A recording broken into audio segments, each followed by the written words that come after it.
We got Mr. Rainey and Miss Coleman and myself, Miss Lushenko. Yo, yo, yo, what's up? Hello, 8th graders. Oh, I didn't know we were going to be talking about this. I'm in his house, chilling out. You gotta be hip, Danny, or they're not gonna listen. Oh, It's hip to be square. It's hip to be square, that's right. So, Mrs. Coleman, what have you been up to lately? I have been working from home, like you guys are doing as well. Wow. I have been not going anywhere, probably as you guys have, and it was my birthday last week. Happy birthday. Are Thanks. you super, super old now? I'm 32.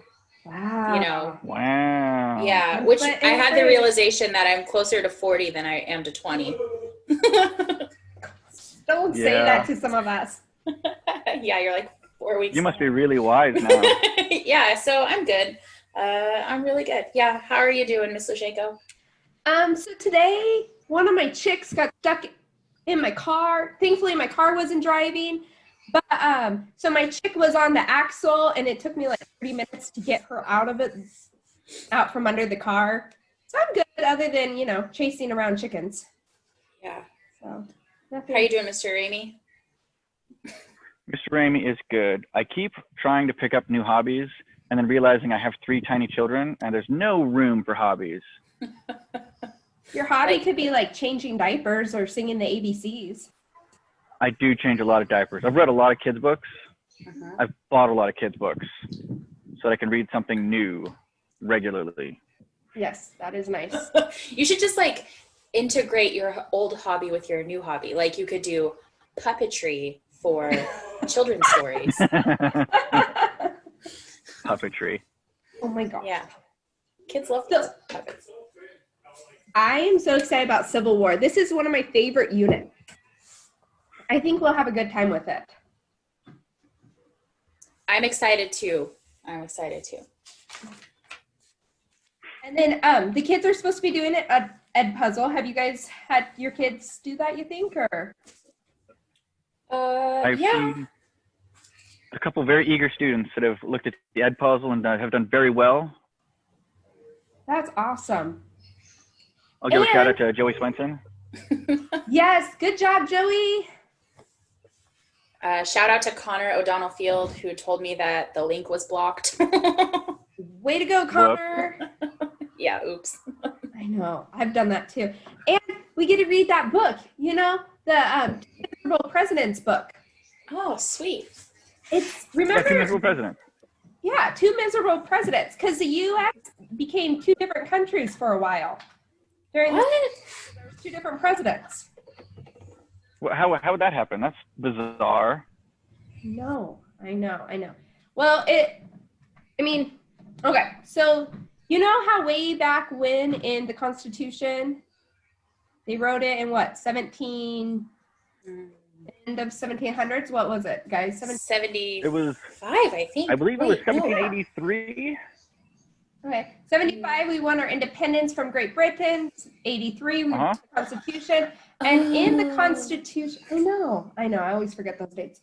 In the Constitution, it didn't say anything about slavery. And as you know, the Founding Fathers, they had slaves like Thomas Jefferson, George Washington, but they thought slavery was going to go out. Why would they have thought that if it had always been around?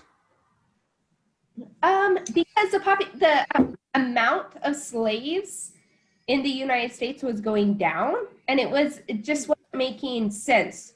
A lot of small farms, to own a slave, it cost too much.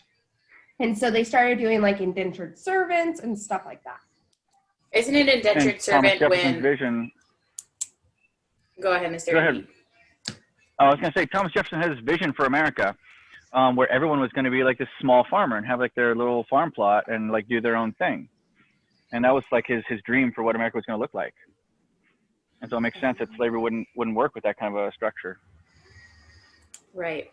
Isn't indentured servitude, though, basically like similar to slavery, where someone comes over and then it's when they owe their master lots of labor, right? Yeah. And then when and they're but paid it's a- off, they're free to go. It's different. Yeah. Because it's around like 5 to 7 years. It's not for the rest of their life. It's just paying off a debt, really. Exactly. Yeah. They're going to work for you until they pay off the debt. So all this goes to say that in the Constitution, they didn't talk about slavery once. And then it was just going downhill because in 1779, that was our first census. So we just wrote the Constitution, and then we had the first U.S. Census. And in that time, there was less than 1 million slaves in the United States. Wow. Does this also have to do with the fact that there was a changing economy? Mm-hmm. Mm-hmm. What kind of thing would have changed the economy where there'd be then more than 4 million slaves by 1860? I think it had something to do between the differences in the North and South. What do you guys think? Yeah, that's what sectionalism is. Have you guys heard of that word before, sectionalism? Yeah, I remember it from high school history. I think it's where people identify more with being a Northerner or a Southerner versus being an American, right? So like Yes. we have the United States, and there was this contrast, this really stark contrast between life in the North and then life in the South, right? Yes, exactly. That's right. Mr. Ramey, did you have something you wanted to add? Yeah, I was just thinking that's kind of like your brand loyalty. Like, do you like Coke or Pepsi, or are you Xbox or PlayStation? And that's so you identify more strongly with that as opposed to a bigger group. Like you drink soda or you play video games. Right. Like I think because things were so different in the South, it would just make sense that if you were from the North, you wouldn't be familiar with that culture at all. They're really two different cultures, right? Oh, yeah. So, like, the North was all about factories and city life, and the South was about rural farming, plantation. There wasn't a lot of people there. Oh, did the baby come? Yeah, the baby needs to take a nap. Oh, yeah, I sent mine to my mom's house. It's like a good place for her to go. Yeah. But yeah, the North and the South were super different. They had a whole different way of making money. They had a whole different lifestyle. And it's not like the North was better than the South because they had factory, or like they didn't morally feel different like about slavery, right? It's just that their economy depended on different things. Does that not make sense? It's just hard to hear you. There's a lot in the background. But sorry. Yes. No worries. Yes, a lot of times people in the North and the South didn't necessarily feel that slavery was morally wrong. The people that felt that slavery was morally wrong, they're called abolitionists. So to abolish, that means to get rid of something. So abolitionists, these are the people that believe slavery is morally wrong and they should be getting rid of it. And they are primarily in the North at this time. Well, throughout the Civil War, but primarily in the North. And it makes sense that they would be morally against it because they weren't financially dependent on slavery like people in the South would have been. Yes, but a lot of people in the North weren't morally against slavery. Right. They didn't want slavery, and they definitely didn't want slavery to expand, but they weren't against the moral part of slavery. It was more the fact of the economic reason. So economics is how people make money. Right. So why would it have changed like now? What would be the reason for people to start wanting action taken against slavery? Mr. Ramey, do you want to take that on right now? I do. There's a couple of different reasons, I think. There was a couple of different movements that happened kind of around this time in England. Slavery was legal in England until there was a big movement. I won't go into a lot of the details because I don't remember a lot of them. But they abolished slavery with just politics. They voted it out. There wasn't a battle. There wasn't a war about it. And so in England and all of the whole Commonwealth, in Australia and Canada, slavery was outlawed, which is why you saw a lot of slaves in America escaping to Canada to escape slavery. And so they recognized the moral wrongness of it. And then there was a couple of things that happened in America that really highlighted the moral wrongness of it. There was a book called Uncle Tom's Cabin. You guys can learn about that and read a little bit about it. Why was that book so special? That book was special because it gave an honest look at what life as a slave was like. And if you think about it, like people back then, they didn't have the internet, they didn't have the news. So a lot of the people in the North, they didn't really understand what slavery was like in the South. So this book gave a first-hand account of what slavery was like in the South. Many Northerners had no clue what was going on. I mean, they could see what was in their paper, but they didn't have access to that information, and people didn't travel really at that time. And it was a really unique story too, because it was written by a Black woman, right? And that hadn't happened. Yeah. Yes, I believe so. Yeah. Harriet Beecher Stowe. Harriet Beecher Stowe. Yeah. Yeah. So for that voice to be out in the public would be pretty rare to have it written, to have it out in the public in the written word where the masses could consume it and learn about it. It just wouldn't have been an opportunity most people would have had, especially in the North where they're so far away. Mm-hmm. Yeah. Yeah. And if you think about it, like the life of a slave in the North, they're going to be like a house servant or work in a factory or something, which is vastly different than the life of a slave in the South, where they're going to be on a plantation, doing hard labor and often being bought and sold and taken away from their families. It's vastly different. It is vastly different. And a lot of that just has to do with plain geography, right? Like when we go back to our historical concepts, like our foundational concepts influencing history, geography is one. So the climate between the North and South is so different that the South could be agriculturally dependent, whereas the North, went to factories just from pure like weather, right? Like you can't grow year round, right? So it wouldn't have been economical. It wouldn't have made sense. And you couldn't do it. Yeah, that's right. Yeah. And then, with the invention of the cotton gin in the late 1790s, that just brought up the increase of cotton. And with the increase of cotton, then made more and more slaves. So that's one of the main reasons. So not only was slavery thought to go out, but then it's just started increasing and increasing a lot. Like all the way back in 1808, they outlawed the slave trade in the United States. So what that means is ships coming in with slaves are no more allowed in the U.S. And yet our slavery is increasing because of the need, because of King Cotton. So what was like when we left school, we had just finished our big westward expansion unit, or we were not necessarily finished, but we were in the thick of it. And so we were learning about how that concept of manifest destiny was happening, right? So Western settlers were being either pushed or pulled west.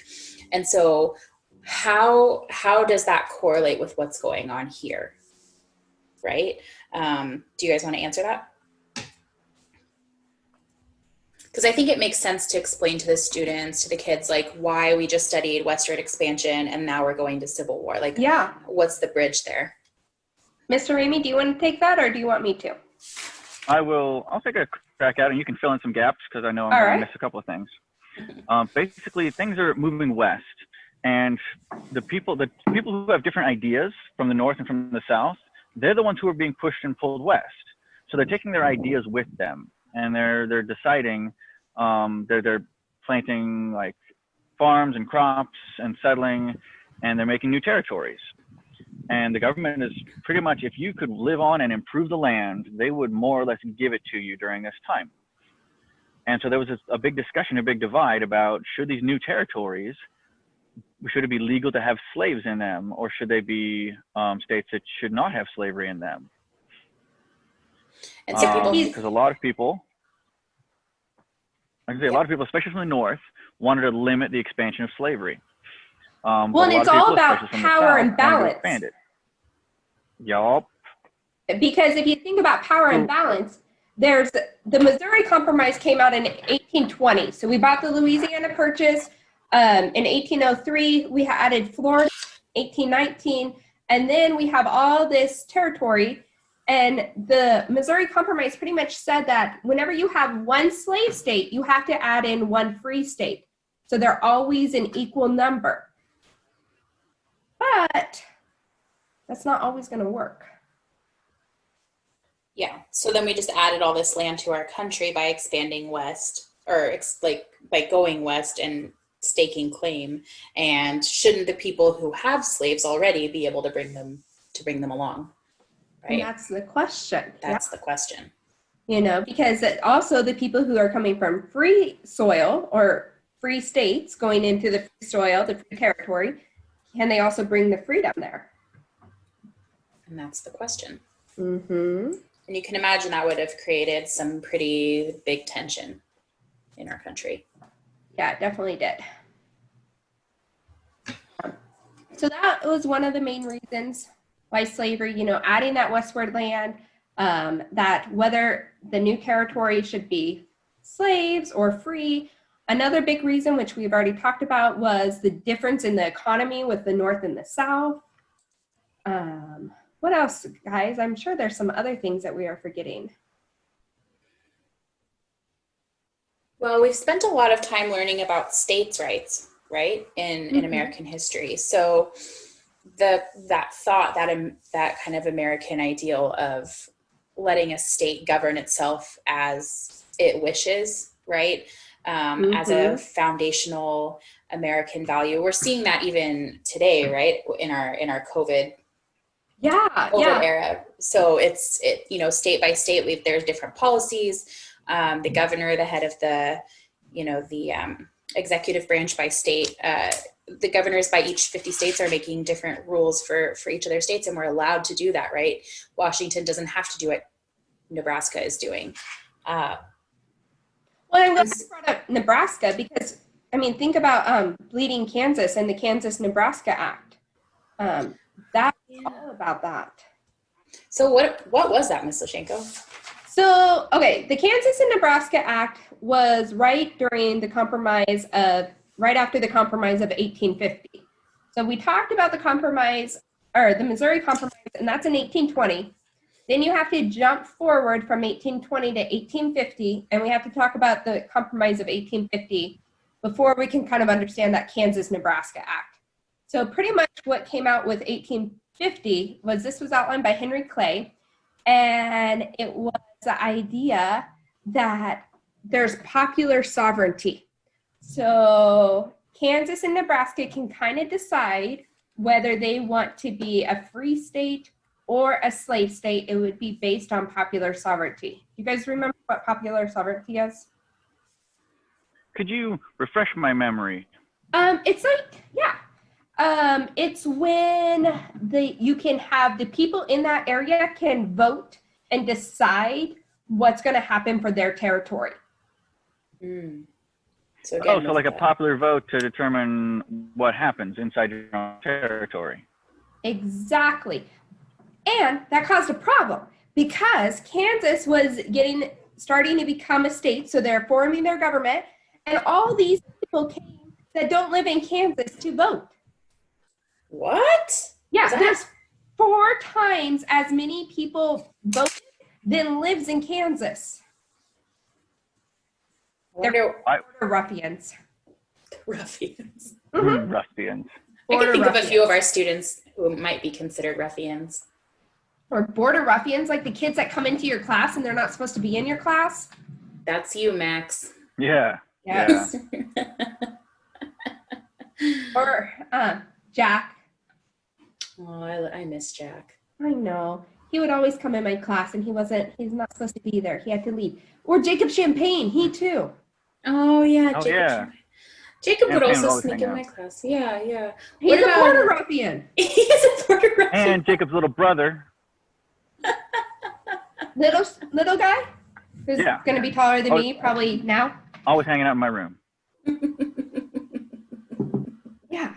So Border ruffians. Brother. that goes with Kansas and Nebraska. If we were still at school, we would label them border ruffians. We would. Mhm. I'd have them in their own little row. And then they would escape. And So basically, Raimi's whole fifth period. Yeah. it's border ruffians. Yeah. Oh, that's But here's the problem with Kansas and Nebraska. They had one state with two state governments. what? How is that even possible? I don't know, but it happened. They had a pro-slavery government and an anti-slavery government. In the same It worked out too state? well. Yeah, that's why it's called Bleeding Kansas, because then more stuff happened and there's fighting. People die. So it's like a civil war in a state. Some argue the Civil War started there. Wow. It's pretty amazing.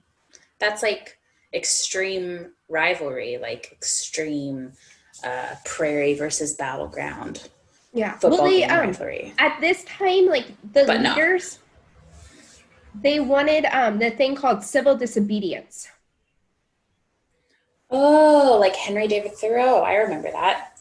I don't remember him. Who's he? He's the guy who wrote Walden, civil disobedience. He was that rich guy and he sat out by the pond and Yeah. wrote about his woes. Yeah, and how hard his life was. And then his mom would come once a week and pick up his laundry and he was only a mile I know outside of that. town. Yeah. He did it for like My a year. laundry? He did it for like a year. Doesn't your mom do your laundry, Kirsten? No. No, I'm just He joking. makes my lunch.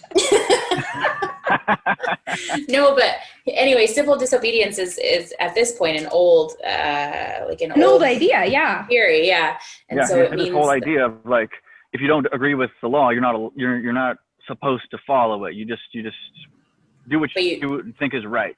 but you regardless of don't what the government enact says. violence. You're not violent. You're not hurting You just people. do what you want to do. Yeah. Like Yeah. go to Costco without your face mask on. Oh, Civil disobedience. civil disobedience. Well, I forgot my And then face you mask get is kicked called. out of In Costco. trouble. Yeah, right. You get kicked out of Costco without a mask? I haven't gone out. No, because I'm I'm- coughing and breathing. But yeah, Costco. I haven't been to Costco in you have so to wear a long. mask. Yeah, you do. Out in. And I thought new seasons too. I make my wife go to Costco for me. I'm too scared to go. I now have my mom do all my shopping for me. Oh, so your mom doesn't do your laundry, but she just does your shopping and your cooking and your Yeah. childcare. Yeah, and my childcare. My Good for dad's you. laying bark dust for me Okay. today. I'm just a little envious, I think. Hey, you got a husband. That's fair. Oh, Anyway. well, Do we I have don't anything know. else we need to cover?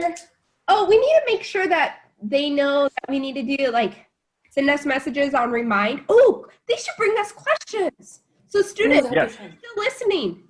I'm sure Guys. some of you are still listening to see if I give a shout out to you. Good job, Braden Munson. Yeah. Listening.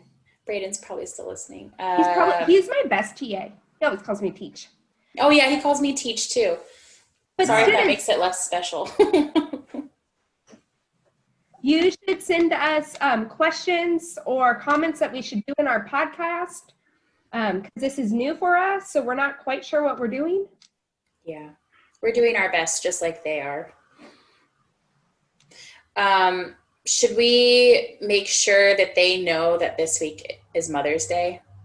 Yes, Yes, I was they hoping all know Mr. that. Ramey would bring that up since obviously we're mothers and he's not. Oh, yeah, that's right. Yeah. Hey, Ramey, Yeah. you want to bring something up to the kids? I do. Hey, you guys, this Sunday is Mother's Day, and you need to do something extra special for your mom. I know you might not be able to go out and get her something, but there's probably like crafts or markers around your house. You can make her a card or something. Be Just do thoughtful the dishes. Is the point. You just be thoughtful. Hug her for no reason. Tell her you love her without expecting anything in return. Let's just really freak her out. Do the dishes. Yeah, help Do with the the dishes. chores. Vacuum. Yeah. Just vacuum. Duct tape your mouth so you don't say anything for a whole day. Get along with Um, your siblings. Yeah. Don't fight. Don't fight. Oh, she bit me yesterday. Why would she bite you? She was giving me a look. On the cheek? She's such a warrior.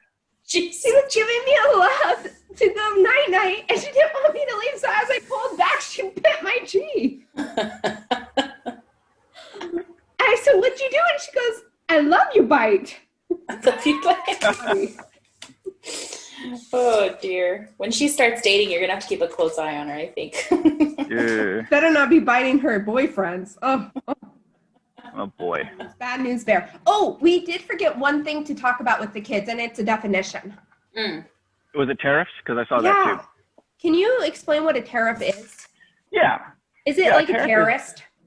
It's kind of like that, but not at all. Okay, because I know that tariff sounds like terrorists, but they're not. It does. No. I don't think it sounds like anything it's related to. Here's the deal with a tariff. Your government wants to protect the industries that it has. Like our government manufactures a lot of things. And if you are in the north during this time, your government manufactures a lot of things and your people manufacture things.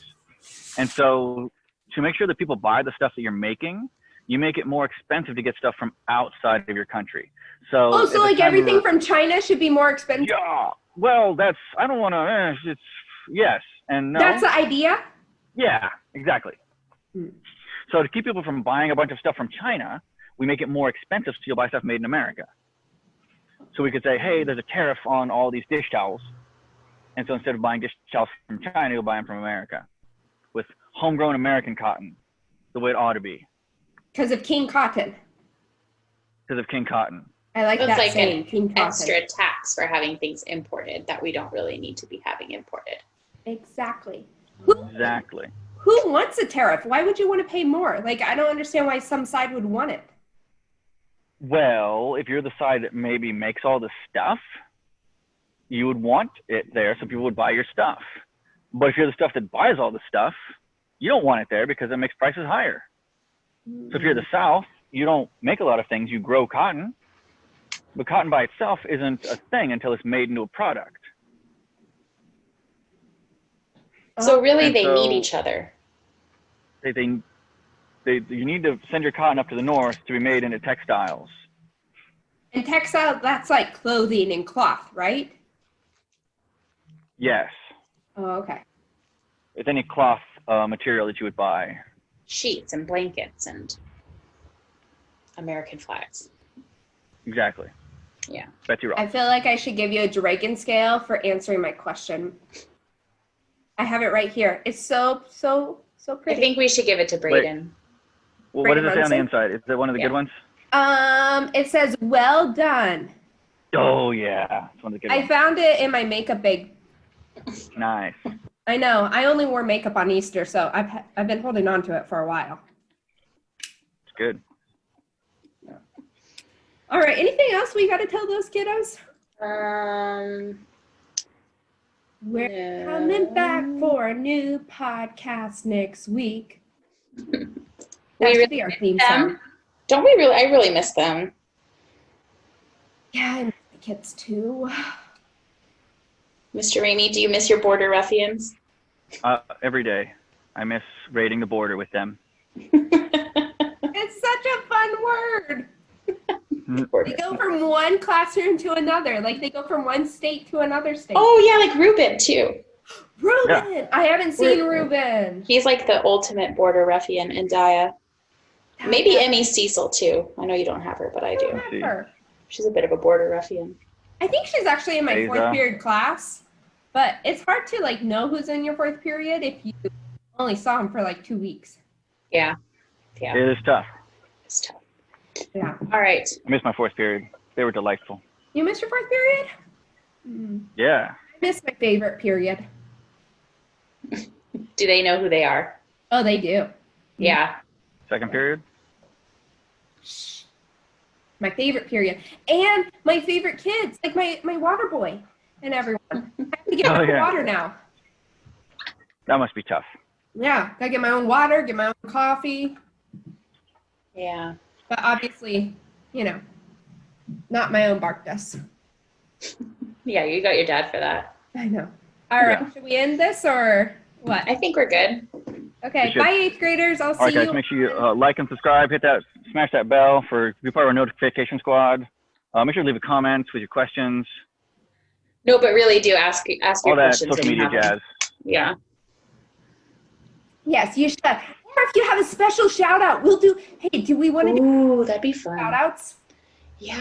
Ooh, special Like shout if out. someone has a birthday, if one of your friends has an upcoming birthday, we'll say something. Ooh, that'd be fun.